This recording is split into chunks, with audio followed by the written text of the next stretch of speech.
হাসরের ময়দানে অমুসলিমরাও দেখবে কালেমার ওজন কি পরিমাণ। রুবামা ইয়াওয়াদ্দুল্লাযীনা কাফারু লাউ কানু মুসলিমিন। আল্লাহ পাক রব্বুল আলামিন বলেন, হাসরের ময়দানে আবু জাহেল, উতবা, সাহেবা, ফেরাউন, হামান সবাই চোখের পানি জড়ায় জড়ায় কাঁদবে আর বলবে, হায় রে, যদি দুনিয়াতে কালেমা পড়তাম, যদি আমি দুনিয়াতে কালেমা পড়তাম, আজ আমার গোলাম কালেমার কারণে মুসলমান হইয়া জান্নাতের দিকে যায়। আমি মালিক হইয়া জাহান্নামী হলাম। আবু জাহেল কানবে, বেলাল হাবশী রাদিয়াল্লাহু তাআলা আনহুর মালিক উমাইয়া চোখের পানি জরা জরা কানবে আর কইবে, হায় রে, আমি কেন আবু জাহেলের কথা শুনলাম?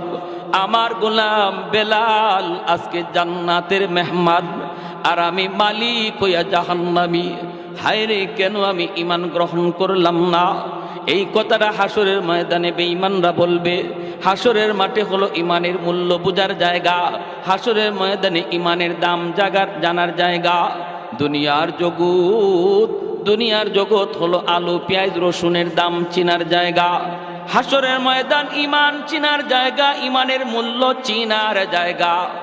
আমি সাহেব বলতেছি, মালিক, দুনিয়াতে তো ঈমানের দাম বোঝা যায় না, কারণ দুনিয়াতে ঈমানের বাজার বলতে কোনো বাজার নাই। কিন্তু মালিক, তুমি যদি চাও দুনিয়াতেও তুমি তোমার কুদরত দেখাইতে পারো। ঈমানের দাম তুমি চাইলে দেখাইতে পারো। আল্লাহ, আমি তোমার উপরে ইয়াকিন করে কাগজের মধ্যে কালিমা লিখে দিলাম। লেখাটা আমার কাম, বাকি সব তোমার কাম। আর একটু জোরে সুবহানাল্লাহ। চোখের পানি ঝরাইয়া, চোখের পানিটা ফালাইয়া সাদা কাগজের টুকরার মধ্যে আমি সব কালেমা লিখে দেন। লা ইলাহা ইল্লাল্লাহু মুহাম্মাদুর রাসূলুল্লাহ। জোরে সোরে বলি সাল্লাল্লাহু আলাইহি ওয়াসাল্লাম। কালেমার মধ্যে আমার আল্লাহর নাম, কালেমার মধ্যে নবীর নাম, কালেমার মধ্যে আল্লাহর নাম, নবীর নাম, দুটোটা নাম আসেনি না নাই? আর একটু জোরে কোন আসেনি না নাই? কেউ যদি খালি কয় লা ইলাহা ইল্লাল্লাহ মুহাম্মাদুর রাসূলুল্লাহ যদি না পড়ে, কালেমা হবে? আমাদের সমাজে কিছু রোগ আছে, কিন্তু আছে কিছু রোগ আছে। উত্তরবঙ্গে গেছিলাম, কিছু মসজিদে মুহাম্মাদুর রাসূলুল্লাহ শব্দটা কাইটা দিছে মসজিদের গেইটে। মুহাম্মাদুর রাসূলুল্লাহ সাল্লাল্লাহু আলাইহি ওয়াসাল্লাম এটা বলে কালেমার অংশ না। কালেমা বলতে শুধু লা ইলাহা ইল্লাল্লাহ। এরা ঈমানের বহুত বড় ডাকাত, ঠিক কিনা জোরে খান? বহুত বড় ডাকাত। যারা এই ধরনের কথা বলবে, মনে রাখবেন, এ আপনার বন্ধু নয়, আপনার লেবাস পরে আপনার সুরত দইরা আপনার ভিতরে ঢুইকে আসছে ঈমান ডাকাতি করার জন্য। বেশি কথা বললে উলামায়ে কেরামের কাছে নিয়ে আসবেন। যদি বলে আপনার নামাজ হয় না, নামাজ এইভাবে দাঁড়াইতে হয়, আপনার রুকু হয় না, রুকু এইভাবে পড়তে হয়, এভাবে পা নিয়ে খাড়াইতে হয়, এভাবে হাত উঠাইতে হয়, এই করতে হয়, সেই করতে হয়, জুম্মা এইভাবে পড়তে হয়, জানাজা এইভাবে পড়তে হয়, এই কথা বইলা যারা আপনাদেরকে বিভ্রান্ত করার চেষ্টা করবে, যুক্তিতে যাবেন না, তর্কে যাবেন না, বলবেন হাদিস আমি এত বেশি জানি না, কোরআন সম্পর্কে আমি অজ্ঞ।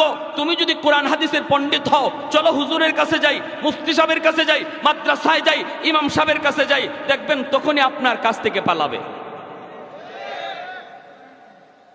কত বড় ডাকাতি কথা! লা ইলাহা ইল্লাল্লাহ মুহাম্মাদুর রাসূলুল্লাহ, এই কথা না বললে ঈমানদার হওয়া যায় না। আর সে বলতেছে, আর তারা বলতেছে কালেমার অংশ শুধু লা ইলাহা ইল্লাল্লাহ মুহাম্মাদুর রাসূলুল্লাহ না। আর তাদের কথায় পইরা উত্তরবঙ্গের কিছু মসজিদের গেইটে যেই কালেমা লেখা ছিল মুহাম্মাদুর রাসূলুল্লাহ সহ, এই অংশটা কাইটা দিছে। আল্লাহ তুমি সহি বুঝদান করো। সবাই বলি আমিন, আরো জোরে বলি আমিন। আমার ভাইয়েরা, বন্ধুরা, যুবক, এই কথা বলতে আমি সব কাগজের মধ্যে তিনি এই কালেমা লিখে দিলেন। আর যুবককে তিনি ডাক দিয়া বলতেছেন, যুবক, আল্লাহর উপর ভরসা করে তুমি সামনের দিকে আগাও। কাগজের টুকরা নিয়ে তুমি সামনের দিকে যাও।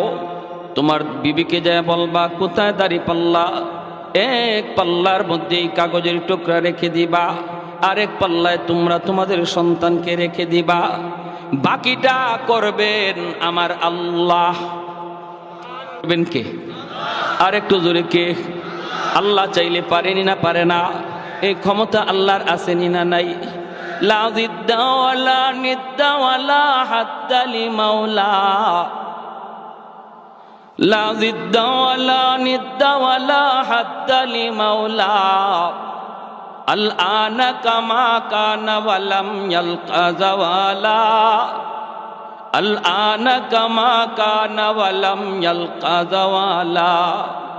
লা মিসলা ওয়ালা সাওয়ারা মিসলাম ওয়া নাযীরা, মান ক্বালা সিওয়া যালিকা ক্বাদ ক্বালা মুহালা, মান ক্বালা সিওয়া যালিকা ক্বাদ ক্বালা মুহালা। লা ওয়ালদা ওয়ালা ওয়ালিদা লা আম্মা ওয়া খালা, লা শিবহা ওয়ালা মিসলা ওয়ালা কুফুয়া লিমাওলা। আল্লাহর বান্দা যুবক কাগজের টুকরা নিয়ে বাড়ির দিকে রওনা দিল। দিলটা নরম করে কথাগুলি শুনো রে আল্লাহর বান্দা। এরে যুবক, তোমার মতো একজন যুবকের ঘটনা বলতেছি। দেখো না কত যুবক যৌবনে কবরে চলে গেল, কত যুবক খেলার সাথে আজকে কবরে শুয়ে রইল, লেখাপড়ার সাথে আজকে কবরে চলে গেল। একটু দিলটারে বুঝাও বুঝাও, আর কত গুনার দিকে দৌড়াইবা। তোমার মতো একজন যুবকের ঘটনা বলতেছি। আল্লাহ তারে যৌবনী অলির খাতায় নাম লেখা দিছে। যৌবনকালেই তারে আল্লাহ পাক সঠিক পথে ফিরে আনছে। দিলের ভিতরে কান্না ছিল, দিলের ভিতরে শান্তি পাওয়ার আশা তার ছিল। আল্লাহ পাককে পাওয়ার তালাশ, অন্তরের শান্তি পাওয়ার নেশায় ঘুরতেছে সঠিক পথ যুবক খুঁজতেছে। যুবক, তোমার অন্তরেও যদি আল্লাহ পাওয়ার ইচ্ছা জাগে, তোমার অন্তরেও যদি অন্তরে প্রশান্তি পাওয়ার জন্য ইরাদা থাকে, তুমিও যদি তালাশ করো, আল্লাহ তোমাকে পথ দেখায়া দিবে। ঠিক কিনা জোরে কর। কিন্তু অন্তরের ভিতরে এই তালাশ লাগবে, অন্তরের ভিতরে তলব লাগবে, তলব। অন্তরে যদি তলব থাকে আল্লাহ রাস্তা বের করা দেয়। আর আমি যেই পথে চলতেছি এই পথেই চলি, ঘুরে তাকাই না। ভুল পথে চললাম না সঠিক পথে চললাম কোনো খবর নাই। মানুষ যদি আমাকে জিজ্ঞেস করে কই যাইবা, আমি বলি ঢাকা। একজনে যদি কয় এটা তো ঢাকার কোনো গাড়ি না, এই গাড়িটা হলো চিটাগাং যাওয়ার গাড়ি, এই গাড়ি হলো ময়মনসিংহ যাওয়ার গাড়ি, তুমি ঢাকার গাড়িতে উঠো নাই। যেই যুবক সত্যি সে ঢাকা যাওয়ার ইরাদা করে, গাড়ি থেকে নামবে, ঢাকার গাড়িতে যা উঠবে, গন্তব্যে পৌঁছে যাবে।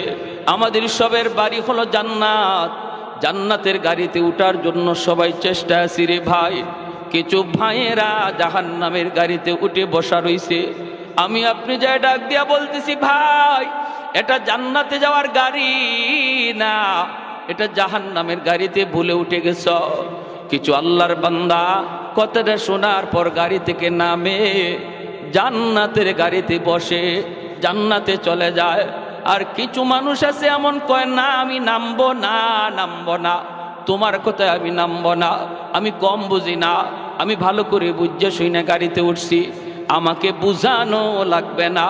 এই বইলে যদি সে গাড়িতে না নামে, গাড়িতেই বসা থাকে, বলুন তো তার ঢাকা যাওয়া হবে নি? আল্লাহর বান্দা ওই যুবক বাড়ির দিকে রওনা দেয়। মুসা নবী কয়, মালিক নবুয়তি চাই না, বনি ইসরাইলের এত বড় নবী আমি চাই না, আমারে ওই নবীর উম্মত তুমি বানায় দাও। আল্লাহ পাক কয়, হবে না মুসা, এরা আরো পরে আসবে, তুমি আগে আইছো। সুবহানাল্লাহ জোরে কোন। ওই তো না, তুমি আগে আইছো, এরা আরো পরে আইব। সব নবীরা এরকম আবদার করেছে, আল্লাহ কারো আবদার কবুল করে নাই। কিন্তু একজন পয়গম্বর, তার নাম হলো দানিয়াল আলাইহিস সালাম, আল বিদায়া ওয়ান নিহায়া কিতাবের ভিতরে লিখেন, দানিয়াল আলাইহিস সালাম একজন পয়গম্বর, বনি ইসরাইলের একজন পয়গম্বর।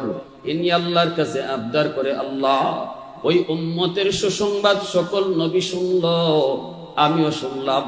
সব নবী উম্মত হওয়ার দরখাস্ত করলো, নবুয়তি চাইলো না, ওই নবীর উম্মত হতে চাইলো, আখির নবীর উম্মত হতে চাইলো। কারো দোয়া তুমি কবুল করলে না। আল্লাহ আমারও তো মন চায় ওই নবীর উম্মত হওয়ার দরখাস্ত করি, কিন্তু জানি তুমি কবুল করবা না। কারোটাই করো নাই, আমারটাও তুমি করবা না। এজন্য আমি এইভাবে দোয়া চাইব না, আমি তোমার কাছে যে দরখাস্তটা করব গো মালিক, সেই দরখাস্তটা হলো আমার মরণের পর আমার লাশটাকে তুমি সংরক্ষিত রাখবা, মাহফুজ করে রাখবা, নিরাপদ এক জায়গায় তুমি রাখবা। আর ওই নবীর কোন এক উম্মতের হাতে আমার কাফন দাফন জানাজা পরায়া দিবা। আরো জোরে কন্যা সুবহানাল্লাহ। এরে যুবক, নবী চিনলা না?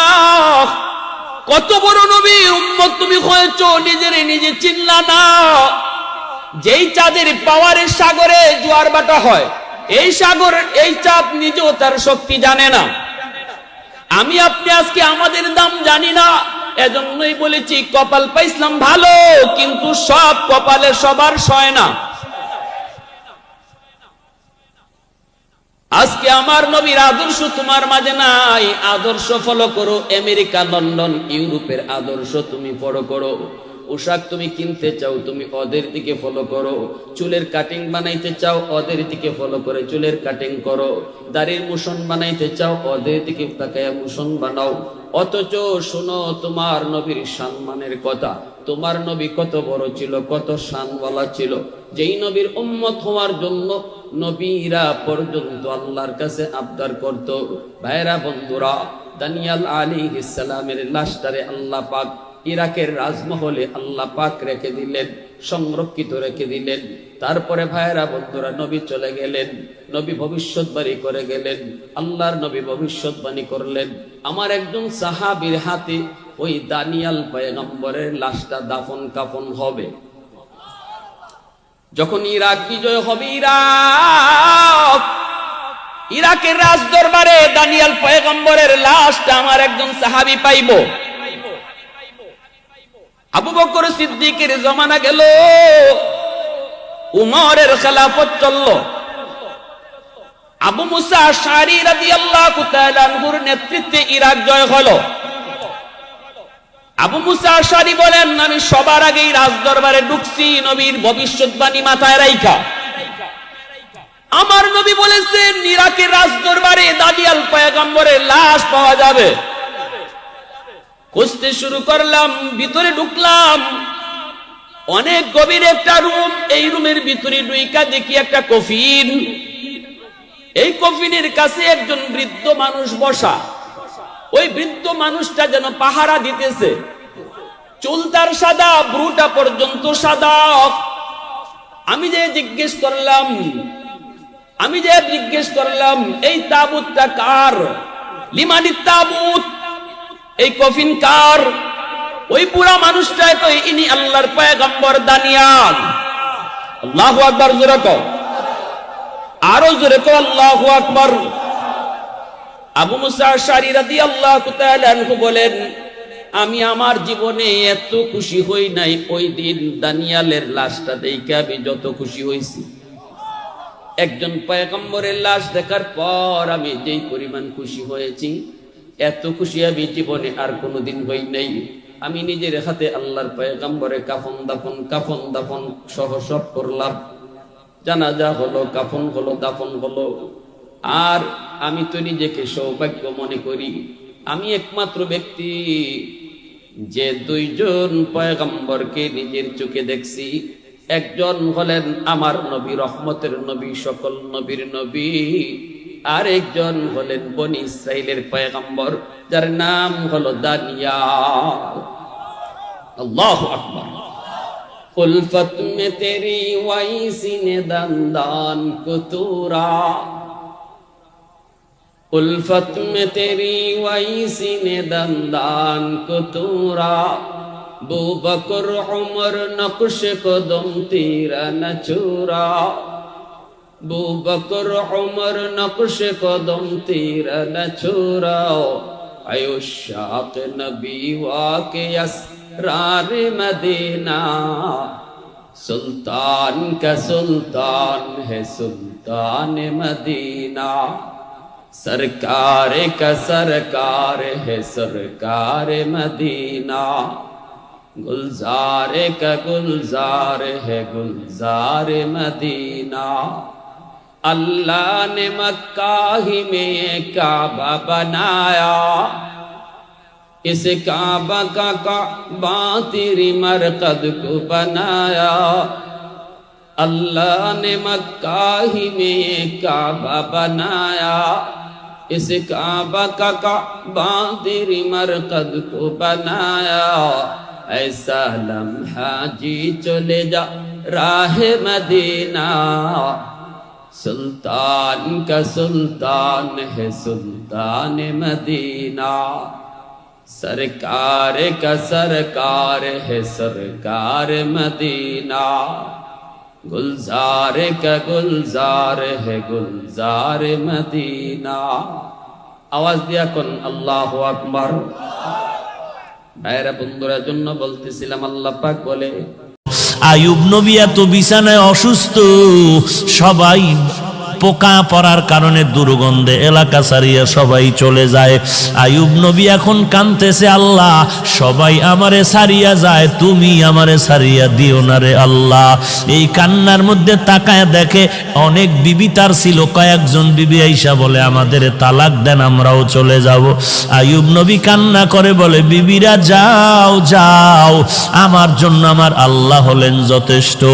এইবার আয়ুব নবী ভাঙ্গা দিল নিয়ে কান্না করে বলে, ও মালিক, আমার আদরের আপন বিবিরা পর্যন্ত আমাকে ছাড়িয়া সবাই চলিয়া যাইতেছে, তুমি আমাকে ফালাইয়া দিও না, মেহেরবানি করে তুমি আমাকে কবুল করিয়া নিও। হঠাৎ আইয়ুব নবী তাকায় দেখে পায়ের কিনারায় একমাত্র বিবি রহমা বয়া বয়া কান্না করে। আইয়ুব নবী ইশারা করে বলে, বিবি সবাই গেল, তুমি কেন যাও না? ইউসুফ নবীর কন্যা রহিমা, কিন্তু আসল নাম রহমা, তুমি যাও। বলে, না না, আমাকে যেতে বলবেন না পয়গম্বর। কারণটা কি? বলে, আমি আপনার খেদমতে আমার জীবনটা কাটায় দিতে চাই। কারণ কি?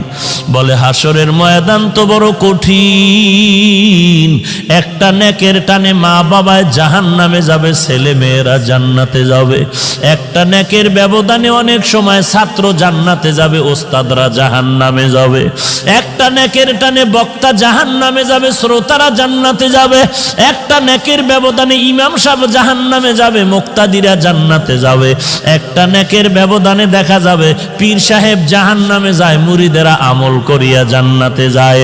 এরে নবীর উম্মতের দল, রহমা নামের বিবি কান্না করে বলেন, ওই হাসরের ময়দান এমন একটা ভয়ঙ্কর ঘর, একটা জায়গা, সূর্য মাথার উপরে নেমে আসবে, সূর্যের তাপে জমিনটা তামা হয়ে যাবে। ওদিকে জাহান্নামের আওয়াজ, ওদিকে আমার আল্লাহ তাআলার কুদরতের আওয়াজ। ওয়ামতাজুল ইয়াউমা আইয়ুহাল মুজরিমুন, এরে গুনাহগারের দল, নেককারদের থেকে তোরা আলাদা হয়ে যা। জাহান্নাম চিৎকার দিয়ে বলবে, রে মালিক, গুনাহগারগুলো সব আমার পেটের মধ্যে দিয়া দাও রে আল্লাহ।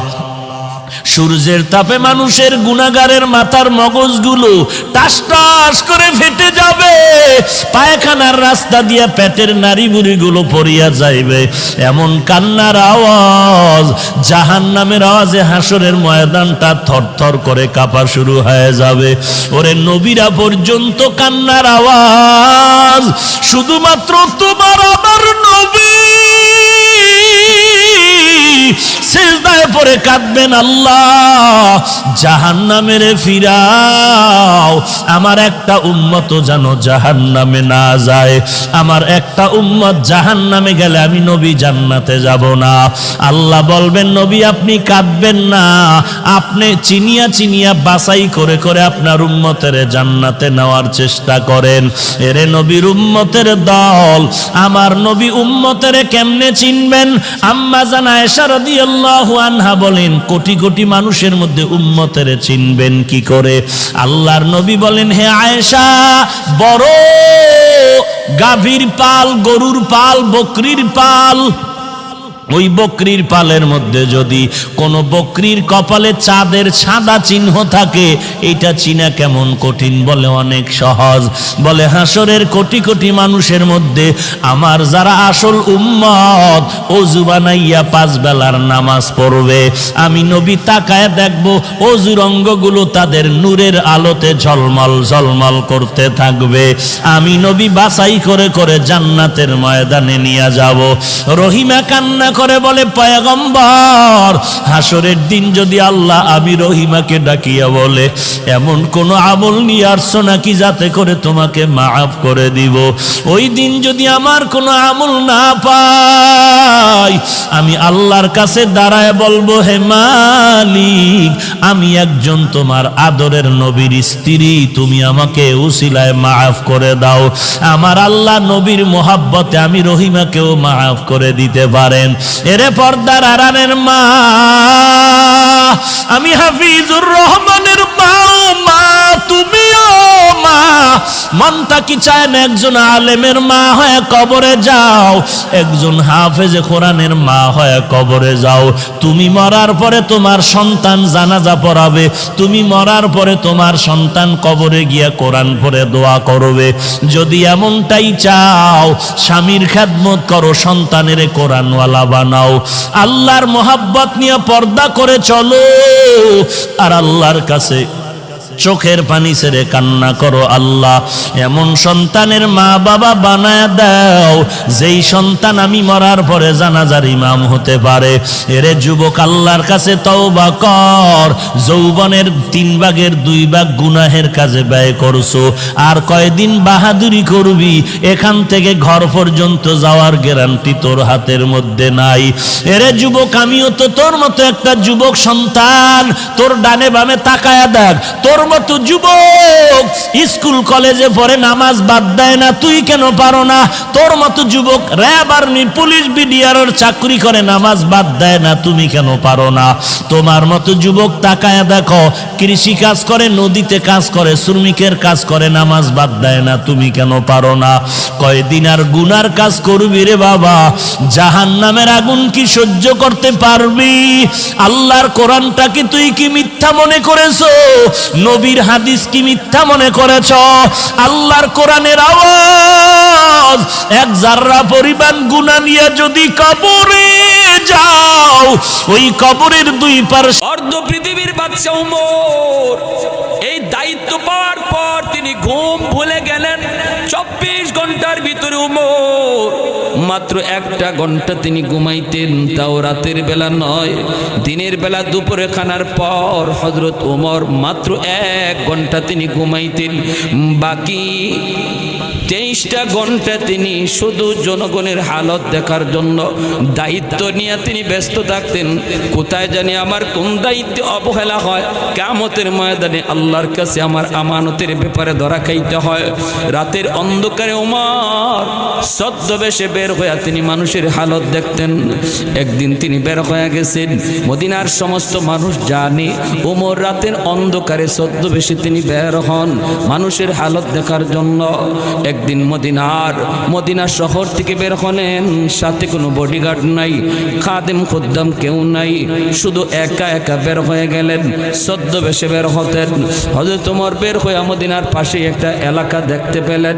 ওই এলাকার মধ্যে দেখা যায় রাস্তার পাশে একটা ঘর, ঘরটা তেমন বেশি ভালো না, অনেকটাই নরম, কিন্তু দেখতে পেলেন এই ঘরের মধ্যে রাত 12টার পর ঘরে বাতি জ্বলতেছে। হযরত ওমর টেনশনে পড়ে গেলেন, গেলেন, এত রাতে ঘরে বাতি কেন? মনে হয় কোনো খারাপ লোকের আড্ডা বসেছে। উমর আরো আস্তে আস্তে সামনে আগায় গেলেন। আগায় তিনি দরজার পাশে যায় তিনি শুনতে পেলেন কান লাগায়া, এই ঘরের ভিতরে 3টা অবুঝ বাচ্চা, নিষ্পাপ অবুঝ 3টা বাচ্চা মাকে জড়ায় ধরে কাঁদতেছে। আর মা বাচ্চাগুলির বলতেছে, বাবা একটু ধৈর্য ধরো, ঘুমাও।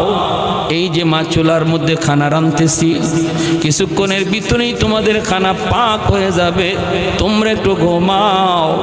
ওই তো মা রান্না করতেছি। এই বইলা বাচ্চাদেরকে মা বুঝ দেওয়ার চেষ্টা করতেছে। আর মহিলাটার চোখ দিয়েও দর দর করে পানি পড়ে। খলিফাতুল মুসলিমিন হযরত ওমর দরজার পাশ থেকে নিজের পরিচয় না দিয়া তিনি বলতেছেন, মাগো ও মা, ঘরে এত রাতে বাতি কেন জ্বলে? চুলায় কেন আগুন জ্বলে? বাচ্চাগুলি বা কেন কান্না করে? মহিলা ডাক দিয়া কয়, কে তুমি? হযরত ওমর নিজের পরিচয় না দিয়া বলেন, আমি একজন মুসাফির। মহিলায় কয়, মুসাফির? প্রশ্ন করে আমার কলিজার ব্যথা তুমি আরো বাড়ায়ও না, আমার মনের যন্ত্রণা বাড়ায়ও না। তুমি তোমার পথ ধরে যেখানে যেতে চাও চলে যাও, আমাকে প্রশ্ন করে যন্ত্রণা বাড়ায়ও না। হযরত ওমর বলে, তোমার মনের যন্ত্রণাটা কি? আমাকে একটু বলো না, আমি দেখি কোনো উপকার করতে পারি কিনা। মহিলায় কয়, মুসাফির শুনতে যখন চাও তাহলে শুনো, এই 3টা বাচ্চা হলো আমার বাচ্চা, তাদের বাবা কিছুদিন আগে এক জিহাদে যায় শহীদ হয়ে গেছেন। আমার স্বামীর রেখে যাওয়া 3টা অবুঝ বাচ্চা আমার কাছে আমানত। আমার স্বামী শহীদ হয়ে গেছেন জিহাদের ময়দানে, এই 3টা বাচ্চা এতিম, এই বাচ্চাগুলির বাবা নাই। আমার বাচ্চাগুলি ছোট, একটা বাচ্চা দুধের আর 2টা বাচ্চা কথা বলতে পারে। আজকে একদিন 2 দিন চলে যায়, আমার চুলায় কোনো আগুন জ্বলে না, কোনো খানা নাই। আমি একজন মহিলা কেমন করে কাম করব? যদ্দূর পারছি আইনা খাওয়াইয়া রাখতেছি, কিন্তু আজকে 2 দিন যাবৎ কিছু পাই না। আমার দুধের বাচ্চাটা ক্ষুধার যন্ত্রণায় একদম ছটফট করতেছে। এমনকি আমার মা, আমি মার বুকের দুধটা পর্যন্ত শুকায় গেছে। এ মুসাফির, তুমি সাক্ষী থাকো। দিনের নবী, মায়ার নবী, রহমতের নবী 2 বছর পরেই যখন আবু জাহেল জানায় দিল, আবু জাহেল নয়, আবু জাহেল তো শেষ, আবু সুফিয়ান যখন জানাইলো আমরা সন্ধি মানি না, আল্লাহর নবী সাথে সাথে সন্ধি ভঙ্গ করার পর মক্কা বিজয়ের প্রস্তুতি নিলেন। 10,000 সাহাবায়ে কেরাম নিয়ে মায়ার নবী মক্কার উপকণ্ঠে নবী হাজির হয়ে গেলেন। হাজির হয়ে নবী অবস্থান করলেন সমতল জায়গায়। আবু সুফিয়ান খবর পেয়ে গেল নবী মক্কা দখল করার জন্য তিনি রেডি, মক্কার কাছাকাছি চলে এসেছেন। কিন্তু কি পরিমাণ লোক আল্লাহর নবীর সাথে এনেছেন রে, আবু সুফিয়ান জানে না, মক্কার কাফেররা তারাও জানে না নবীর সাথে কি পরিমাণ লোক আছে।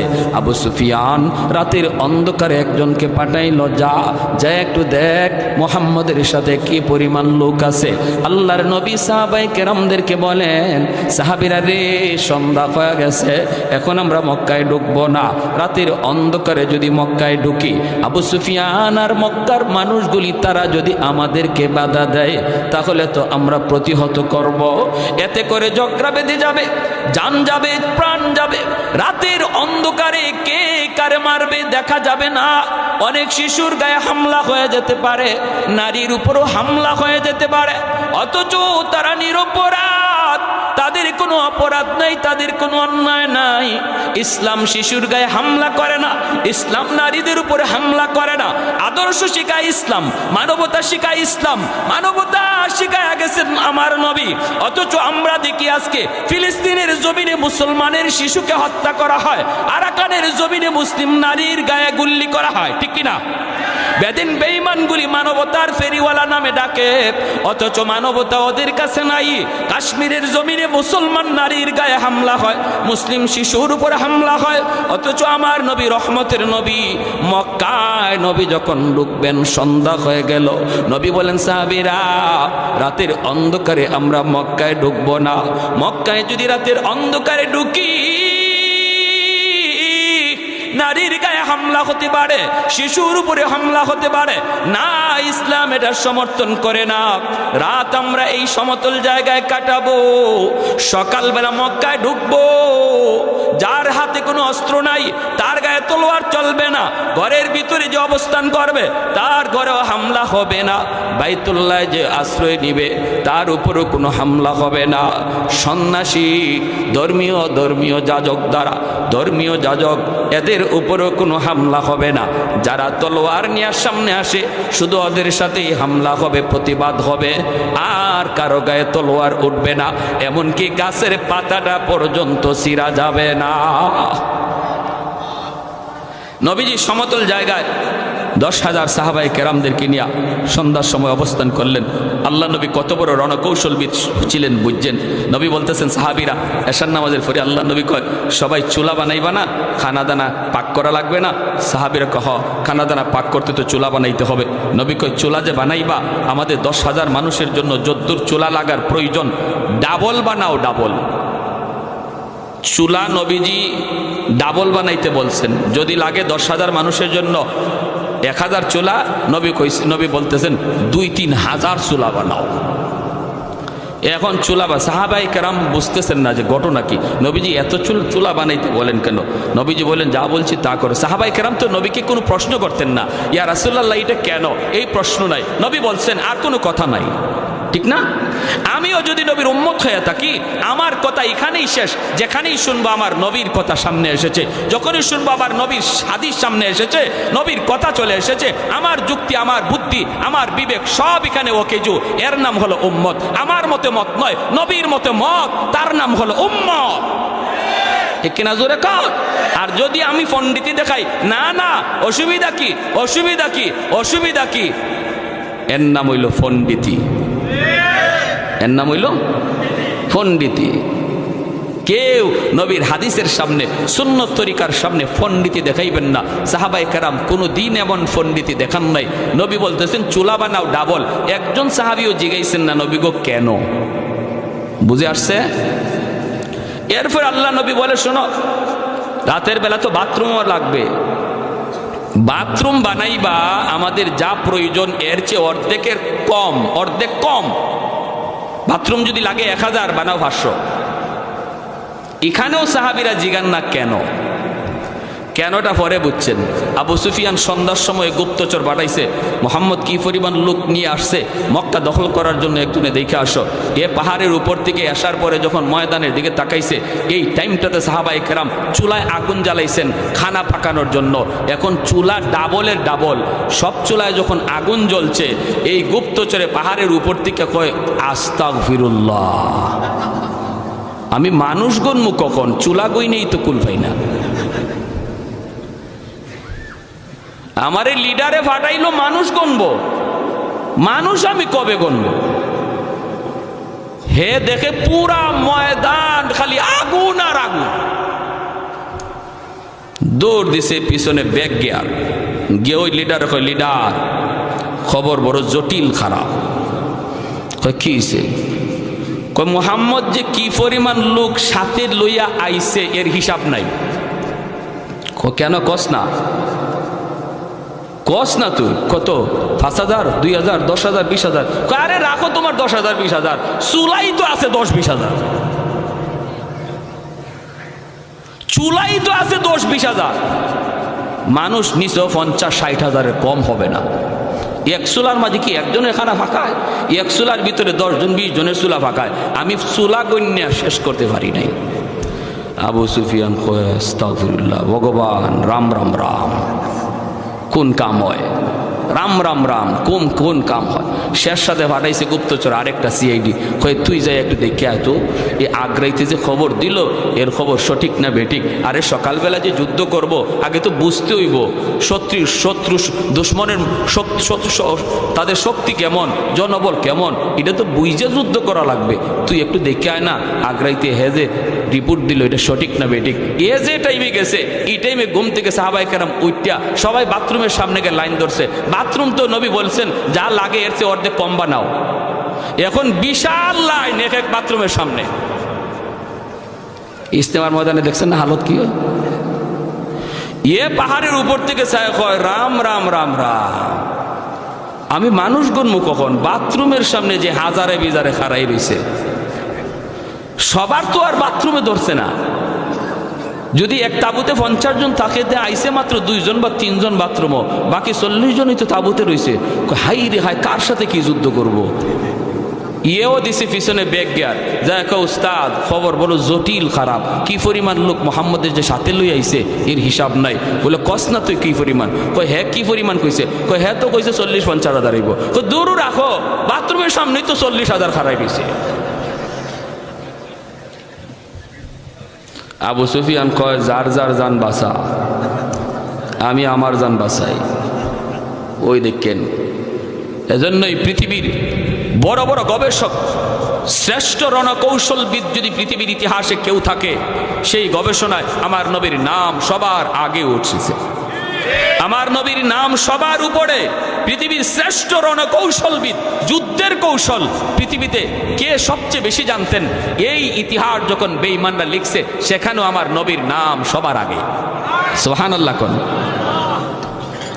কোন নবীর উম্মত হইছো এই খবর তোমার নাই, তুমি আসো বান্দরের বাচ্চা হইবার লাগি ভাগল। হাই রে বান্দরের বান্দর। আমি যে কি এটা আমি জানি না, আমার পরিচয় আমি জানি না, এই হলো আমাদের হালত। আর খালি বান্দরে কয়ে কি লাভ? মুসলমানের বাচ্চারাও তো আছে। এই কিছুদিন আগে আর্জেন্টিনা ব্রাজিল গেছে না, কত যে মেসির উম্মত খারাইছে রাস্তায়, আর কত নেইমারের উম্মত যে খারাইছে। কি জবাব দিবা? কি জবাব দিবা? যে নবীর উম্মত তুমি, এই নবীর কথাগুলি শোনো, নিজের ওইভাবে তৈরি করো, আমার নবীর রঙে রঙিন বানাও, নবীর উম্মত দাবি করার মতো নিজের সুরতটা তৈরি করো, দেখবা আল্লাহ খুশি হয়ে যাবে। আর আল্লাহ যদি খুশি হয়ে যায়, বদরের ইতিহাস আবার ফিরে আসবে ইনশাআল্লাহ। বদরের ইতিহাস আবার ফিরে আসবে। হাতের খেজুরের ডাল তলোয়ার বানাই দিবে।